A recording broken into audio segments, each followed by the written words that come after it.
السلام علیکم ګران شاګردان ولاد جوړ چې رو جوړ بس راځو د نن سبق چې دی هغه انګلیش بنیادي ګرامر دی ډېر اسانه کښنی بنیادي ګرامر خو بیخي ډېر زیات استعمالیدونکی داسې اسانه ګرامر دی خو استعمال یې زیات دی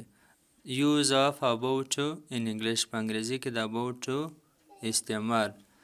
د دې تعریف اول درته وایم بیا مثالونه درکوم څلور پنځه مثال یې درکوم جملې درته جوړوم اول تعریف When you are very near to do any work and you are going to start soon after a while کله چې ته نږدې یې و یو کار ته چې کوې چې دا کار به زه کوم او ته یو ګړی بعد ژر ته غواړې چې کار شروع کړې د دې دپاره موږ دا استعمالوو I am about to go home مثال I am about to go home زه کور ته روانېږم یا تلونکی یم یعنې زه اوس نیت لرم اراده لرم بس دا تیاري شروع ده د دې دپاره نور مثالونه I was about to go home زه کور ته روانېدم د تیر وخت لپاره په ماضي کې هم دا موږ استعمالولی سو زما دا اراده وه چې بس اوس کور ته روان سم په دغه تیاري کې زه ولمه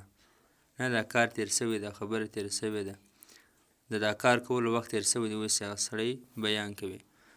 دا کمپیوټر کې هم استعمالولی سو I will about to go home زه نو بیا کور ته روانېدم نو موږ وایو تا باره چیش کول یا ته صدقې بعد بیا چیش کوې نو دی وایي بس زه په دغه تیاري کې ومه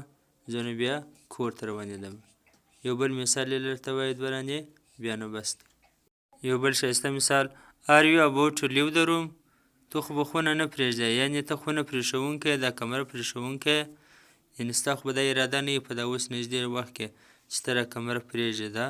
خالي کړې دا زموږ د نن سبق مننه د about to استعمال په انګریزي کې الله حافظ